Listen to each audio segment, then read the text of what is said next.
नमस्कार दोस्तों, आप सभी का स्वागत है हमारे YouTube channel GS study point पे। तो आज के वीडियो में हम देखेंगे जो ओल्ड क्लास की जो एनसीईआरटी चल रही थी, ओल्ड एनसीईआरटी, उसके ज्योग्राफी के जो है चैप्टर नंबर 8 को देखेंगे। इसमें हम चाइना को देखेंगे मुख्य रूप से। ठीक है, तो सबसे पहले यहाँ पे स्टार्टिंग में एनसीईआरटी में जो दे रखा होता क्या होता है, वो कुछ परिभाषाएं दे रखी होती हैं। पहला दे रखा है गहरी घाटी किसको बोलते हैं। तो गहरी घाटी किसको बोलते हैं? संकरी यानी कि कम चौड़ी और गहरी नदी घाटी जिसके किनारे कैसे हैं, दीवार की भांति सीधे खड़े हों, यानी कि इस तरह का लगभग अगर होती है कोई घाटी है तो इसी को क्या बोलेंगे हम? गहरी घाटी बोलेंगे, क्योंकि आपको दिख रहा है ये दीवार की जैसे एकदम जो है क्या है, खड़े ढाल हैं इसके। फिर सीढ़ीदार खेत क्या होते हैं? तो सीढ़ीदार खेत क्या होते हैं? जो पर्वतीय ढालों पर, तो मान लो कोई पर्वत है मान लो, ठीक है, तो ये पर्वतीय एरिया हो गया। तो इसके इस सरफेस पे अगर हम इस तरफ अगर हम खेती करना चाहते हैं तो हम अगर ऐसे ही खेती करेंगे तो ऊपर से पानी, जब बारिश होगी पानी बहेगा तो बहुत ही तेजी से नीचे की ओर बहेगा। तो ऐसे में क्या करते हैं हम? जो मेड़बंदी करते हैं कि जो जुताई करते हैं, खेत की जुताई करते हैं, वो इस तरह से करते हैं। ठीक है, इस रूप में। तो इससे क्या, बारिश का पानी होगा तो धीरे धीरे करके वो नीचे आता है। इससे क्या होता है, मिट्टी के संरक्षण होता है, यानी कि मिट्टी को अपरदन से बचाया जा सकता है। तो वही लिखा हुआ, पर्वतीय ढालों पर पर्वतों को काट कर बनाई गई चौरस खेतों की पट्टियां जो विशाल सीढ़ी की तरह दिखाई देती है। तो आपको दिख रहा होगा सीढ़ी के जैसे दिख रही है ये। तो इसी को क्या बोलते हैं? सीढ़ीदार कृषि या फिर सीढ़ीदार खेती। तो ये पर्वतीय क्षेत्रों में होती है, चाहे भारत हो, वहाँ पे हिमाचल प्रदेश जाएंगे, उत्तराखंड जाएंगे तो आपको यहाँ पे इस तरह की खेती देखने को मिलेगी। चलिए चैप्टर में देख लेते हैं। देखिए चीन क्या है? चीन गणराज्य विश्व के सबसे बड़े देशों में से एक है। यह विश्व का सबसे अधिक जनसंख्या वाला देश है, आपको पता ही होगा। यहाँ विश्व की क्या है, 20% जनसंख्या निवास करती है। यानी टोटल जो है जनसंख्या विश्व की, उसका 20% लगभग जो है चाइना में निवास करती है। दूसरे शब्दों में हम कह सकते हैं कि विश्व का प्रत्येक 5वां व्यक्ति जो है चीनी है। यह विश्व का सर्वाधिक घना बसा देश है। चीन के मानचित्र को देखें, अभी हम मानचित्र को देखेंगे। आप भी अपना जो है स्कूल एटलस को खोल लीजिए और चीन को देखिए। ठीक है, उसका विस्तार दिखाया गया है, कहाँ से कहाँ तक फैला हुआ है। तो यह 18 डिग्री उत्तरी अक्षांश से लेकर के 54 डिग्री उत्तरी अक्षांशों के बीच में ये फैला हुआ यानी स्थित है। इसके जो देशांतर ज्ञात करो तो आप देख सकते हैं इसका देशांतर ऐसे ऐसे जो होता है ये, यानी कि इसकी जो है पूरब से पश्चिम में कहाँ से कहाँ तक फैला हुआ, आप देखिए उसको याद करने की कोई जरूरत नहीं इसको है। ठीक है, हाँ ये याद कर लिए कि चीन की सीमा जो है किन किन देशों की सीमाओं से मिलती है, ये आपको पता होना चाहिए क्योंकि इससे क्वेश्चंस पूछे जाते हैं आपके एग्जाम में। अब हम यहाँ पे देख लेते हैं एक बार कि भूमि और जलवायु को देखने से पहले एक बार हम देखेंगे किसको, मैप को। तो मैप आप देखिएगा यहाँ पर, तो इसको थोड़ा छोटा करके हम दिखा दें ताकि पूरा मैप एक साथ आ सके। अब देखिए तो चाइना आपको ये दिख रहा है जो है, ठीक है, ये पूरा जो चीन है, यहाँ पे मंगोलिया देश है और यहाँ पे रूस है। ठीक है, तो चीन जो देश है उसके बीच मंगोलिया जो है रूस और चीन के बीच में है। ठीक है, ध्यान रखिएगा। फिर इधर आप देखेंगे आप ये, तो यहाँ पे जो है आपको क्या मिलेगा, भारत मिलेगा। ठीक है, भारत के साथ सीमा बनाता है ये। फिर यहाँ पे नेपाल मिलेगा। फिर यहाँ पे भारत का सिक्किम का एरिया है, भूटान मिलेगा। फिर यहाँ पे पूरा ये म्यांमार से बॉर्डर लगेगा। फिर इधर के देशों से वियतनाम वगैरह हो गए, लाओस वगैरह हो गए, उनसे पूरा फैला हुआ यहाँ ये पूरा पूरा एरिया। ठीक है, तो ये जो है विशालकाय जो है चीन का आपको मैप दिखा रहा होगा, बहुत ही बड़ा है। ठीक है, यहाँ से इसका जो पूरा ये बॉर्डर जो ऐसे ऐसे है, ये सब जो है विशालकाय जो है चीन का ही जो है क्या है, एरिया है। फिर यहाँ पर आपको दिखाई देगा उत्तरी कोरिया यहाँ पर है ये, तो यहाँ पे कट जाएगा, ये उत्तरी कोरिया इधर हो गया, ये दक्षिणी कोरिया हो गया। ठीक है, और फिर ये चीन का बॉर्डर हो गया ये। ठीक है, तो आप देख रहे होंगे बहुत ही विशाल का एरिया में फैला हुआ है ये। तो चीन जो है बहुत ही बड़े भूभाग पर फैला हुआ है, यहाँ पे जनसंख्या भी अधिक है। और फिर हम इसमें देखेंगे कि कौन कौन सी नदियाँ हैं प्रमुख यहाँ की, उनको हम पढ़ेंगे, वो आपके एग्जाम में महत्वपूर्ण भी हैं, उनसे आपके क्वेश्चन पूछे भी जाते हैं। चलिए तो चीन का देख लेते हैं। सबसे पहले हम जो चीन है, ठीक है, उसके पश्चिमी भाग में, तो पश्चिमी भाग क्या है, बहुत ही अधिक पर्वतीय, यानी पश्चिमी एरिया में क्या मिलेगा आपको, चीन के जो पश्चिमी सीमा है वहां पे आपको दिखाई देंगे पर्वत दिखाई देंगे। यहाँ पे कैलाश, कुनलुन, तिएनशान, नानशान यहाँ की क्या है मुख्य पर्वत श्रेणियां हैं। ठीक है, तो हमें पता होना चाहिए कि कहाँ ये श्रेणियाँ जो है कहाँ पर फैली हुई हैं, कभी कभी एग्जाम में पूछ देता है। तो कैलाश मानसरोवर यात्रा आपने सुनी होगी, वो कहाँ पे है, चीन में ही है। कुनलुन हो गई, तिएनशान हो गई, नानशान हो गई। तो ये तो नाम से स्पष्ट लग रहा है कि हाँ ये तो चाइना के ही नाम लग रहे हैं, लेकिन कैलाश में कभी कभी बच्चा कंफ्यूज हो जाता है, उसको लगता है कि भारत में है, लेकिन ऐसा नहीं है। कैलाश की जो मानसरोवर यात्रा है, आपने बहुत ही चर्चित यात्रा है, वो बहुत सुना होगा इसको, तो वो चाइना में है, लेकिन ध्यान रखिएगा, ठीक है। फिर तिब्बत का पठार जो है विश्व में सबसे बड़ा और सबसे ऊंचा पठार है। तो आकार में बड़ा भी है और ऊंचाई में सबसे ऊंचा भी है तिब्बत का पठार। तिब्बत के उत्तर में क्या मिलेगा आपको, तकला मकान। तो तकला मकान नामक क्या है कि डेजर्ट है, मरुस्थल है, ठीक है। तकला मकान नाम का एक निर्जन मरुस्थल है। तिब्बत के पठार से जो है कई नदियां निकलकर विभिन्न दिशाओं में बहती हैं। सिंधु हो गई, सतलज हो गई और ब्रह्मपुत्रा। ब्रह्मपुत्रा को जो है चाइना में क्या बोलते हैं, सांगपो बोलते हैं, ठीक है। तो सिंधु नदी है, सतलज नदी है और ब्रह्मपुत्रा नदी है। इस पठार से निकल करके, जो तिब्बत का पठार का भाग है, ठीक है, वहां से निकलकर भारत में क्या करती हैं, ये प्रवेश करती हैं। फिर साल्विन और मिकांग नदियां दक्षिण पूर्व एशिया की ओर बहती हैं। तो यहाँ पे नदी है, साल्विन नदी है, दूसरी है मेकांग या फिर मिकांग भी बोलते हैं। ये नदी कहाँ जाती है, दक्षिण पूर्व एशिया में जाती हैं, ठीक है। निकलती कहाँ से लेकिन है, ये निकलती हैं यहीं से ही, ठीक है, तिब्बत के पठार से। सिकियांग हो गया, यांगजी हो गया, क्यांग हो गया और हुआंग, ठीक है। ये चीन की क्या है, 3 बड़ी नदियां हैं। तो सिकियांग एक नदी हो गई, यांगजी क्यांग एक नदी हो गई और हुआंगहो जो है नदी एक हो गई। तो 3 नदियां जो है ये क्या है, चीन की सबसे बड़ी नदियां हैं। पश्चिम से जो है पूर्व की ओर बहती हुई वे प्रशांत महासागर में गिरती हैं। तो कभी भी आपसे पूछा जाए कि सिकियांग, यांगजी, क्वांग या होंगहो नदी कहाँ गिरती हैं, किस महासागर में गिरती हैं, तो आपको पता होना चाहिए प्रशांत महासागर में ये गिरती हैं, ठीक है। चलिए आगे देखते हैं। आगे देखिए क्या है, अगर ये नदियों को आप मैप में खोजिएगा भी, ठीक है, आपको वहाँ पे दिखाई दे जाएंगी मैप को। ये मैप थोड़ा पुराना है तो इतना अच्छा क्लियर नहीं है, आप जो नया मैप देखेंगे उसमें आपको दिख जाएगा। चलिए, चीन का जो पूर्वी भाग कैसा है, वो है मैदानी भाग है, यानी कि समतल है, जिसमें कुछ पहाड़ियाँ भी हैं। हालांकि ये मैदान जो है नदियों द्वारा लाई हुई कांप मिट्टी, यानी जो जलोढ़ मिट्टी होती है, उससे बने होने के कारण क्या बहुत ही उपजाऊ है। अब इसका मतलब क्या हुआ, यहाँ पे खेती होगी।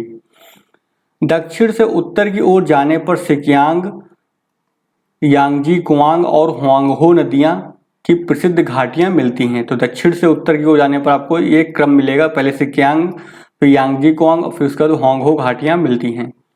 इन तीनों में जो है सिकियांग घाटी जो है सबसे छोटी तथा अपेक्षाकृत क्या है, संकरी है, यानी कम चौड़ी है। यांगजी कुआंग घाटी सबसे लंबी तथा सिंचाई और नौका वहन यानी नाव चलाने के लिए बहुत ही उपयोगी है, ठीक है। फिर हुआंगहो नदी हो गई है। तो हुआंगहो नदी जो है सबसे उत्तर में है। तो हुआंगहो नदी जो है आप देखेंगे मैप में तो सबसे उत्तर में दिखाई देगी ये, और पानी में जो है पीली मुलायम मिट्टी बहाकर आती है ये, ठीक है। ये अपने पानी में क्या है, इसमें पीली मिट्टी बह करके आती है, इसलिए इसे पीली नदी भी कहते हैं। यानी जो हुआंगहो नदी है उसका दूसरा नाम क्या हो गया आपका, पीली नदी, यानी येलो रिवर। इसका चीन के उत्तरी बड़े मैदान में सिंचाई के लिए बहुत ही उपयोग होता है। फिर देख लेते हैं, चीन के जो उत्तरी बड़े मैदान के पश्चिम में एक विशाल पठार है जो बहुत ही बारीक कड़ों वाली मिट्टी से ढका हुआ है, ठीक है। तो जो चीन है उसके उत्तरी बड़े मैदान जो हैं, ठीक है, उत्तरी भाग में जो बड़े बड़े मैदान हैं उसके पश्चिमी में, ठीक है, पश्चिमी हिस्से में उसके क्या मिलेगा आपको, विशाल पठार है, ठीक है। अब कैसे बना हुआ है, वो बारीक कड़ों वाली मिट्टी से वो ढका हुआ है। इस मिट्टी को क्या बोलते हैं, लोयस, लोयस कहते हैं। अभी आती कैसे है, चलिए देख लेते हैं। लोयस कैसे मैदान कैसे बनते हैं, मान लो कोई मरुस्थलीय क्षेत्र है, तो मरुस्थलीय क्षेत्र है तो यहाँ पे मिट्टी कैसे होगी, बहुत ही बलुई टाइप की होगी। तो ये क्या करेगी, जब यहाँ से हवाएं चलेंगी तो हवाएं क्या करेंगी, इस मिट्टी को उड़ा करके कहीं दूसरी जगह जाकर के इसको डाल देंगी, निक्षेपित कर देंगी, ठीक है। तो इसी से बनता है मैदान का निर्माण होता है, उसको ही बोलते हैं लोयस। तो समझ गए होंगे लोयस क्या होते हैं, जो बारीक जो होती है बालू के जो है मैदान होते हैं, ठीक है, जो हवा में उड़ करके आते हैं। इस मिट्टी की गहराई जो है सैकड़ों मीटर है। एशिया के आंतरिक मरुस्थलीय भाग से शीतकाल में आने वाली पवनों के द्वारा यह मिट्टी यहाँ लाकर निरंतर बिछाई जाती रही है।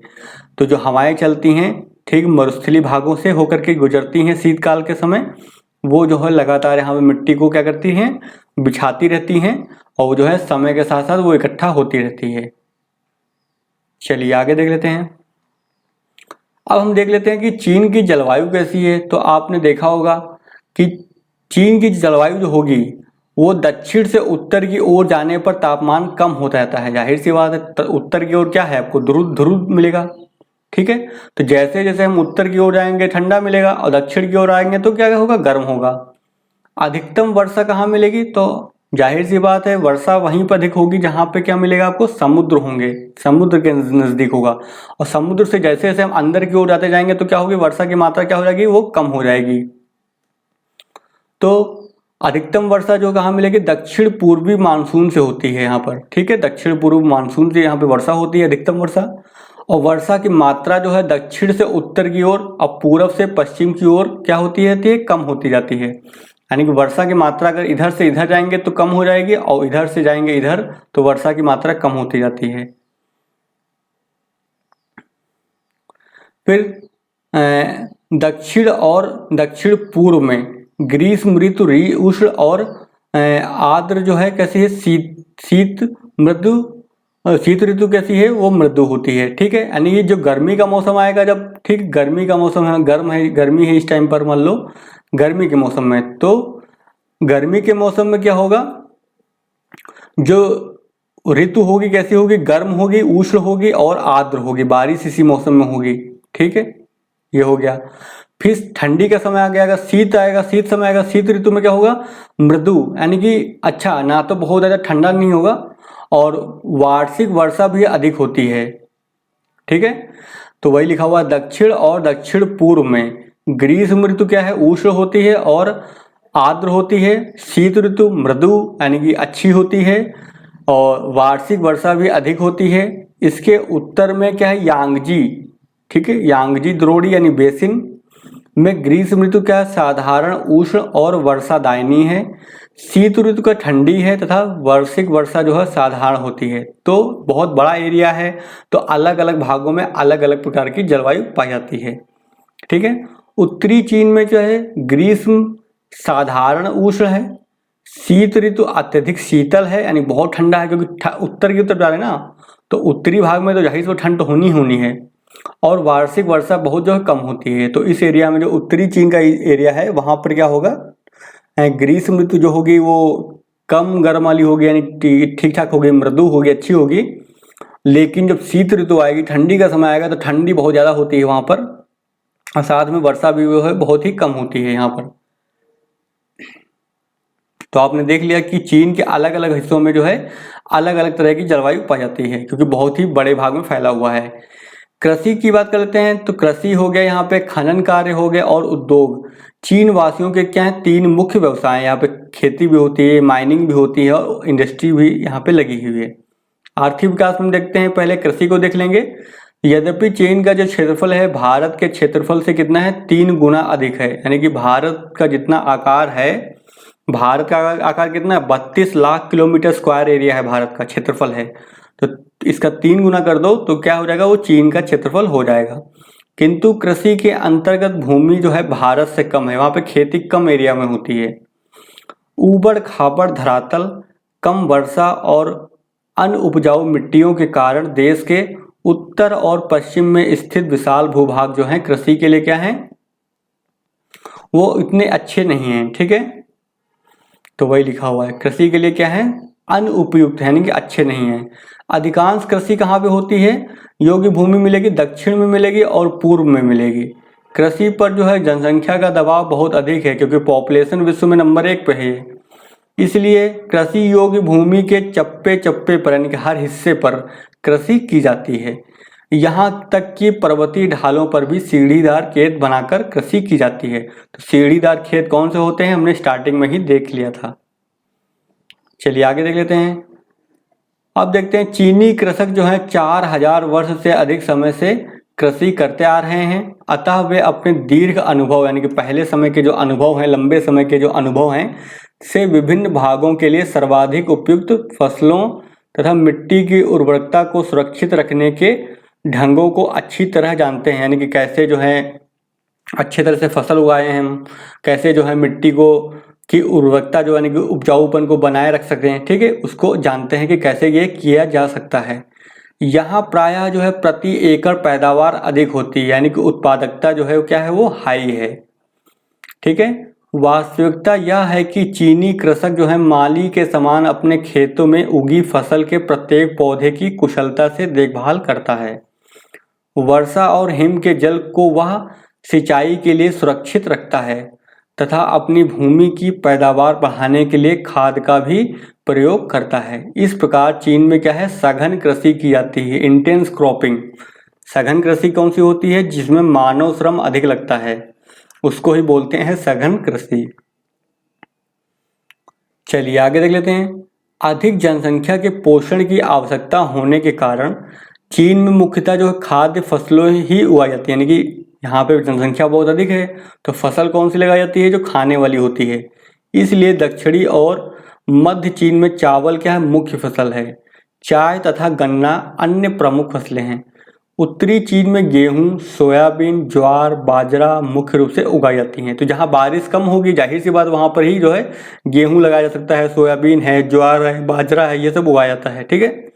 और जहाँ पे पानी की व्यवस्था है, अधिक बारिश होती है, वहाँ पे हम किसकी खेती करेंगे, चावल की। फिर रेशम, कपास और तंबाकू जो है चीन की प्रमुख नकदी फसलें हैं। तो यहाँ पे जो नकदी फसलों में है, कपास हो गया, तंबाकू हो गया, रेशम हो गया, इन सब चीज़ों का उत्पादन किया जाता है। फिर रेशम के कीड़ों से रेशम प्राप्त किया जाता है। ये कीड़े जो हैं शहतूत की जो पत्तियाँ होती हैं, तो एक शहतूत पेड़ होता है, उसकी पत्तियों पर ये कीड़े पाले जाते हैं। रेशम का कीड़ा जो है अपने चारों ओर रेशम का कोया बनाता है और कोया लगभग जो है 2 सेंटीमीटर लंबा और 2 सेंटीमीटर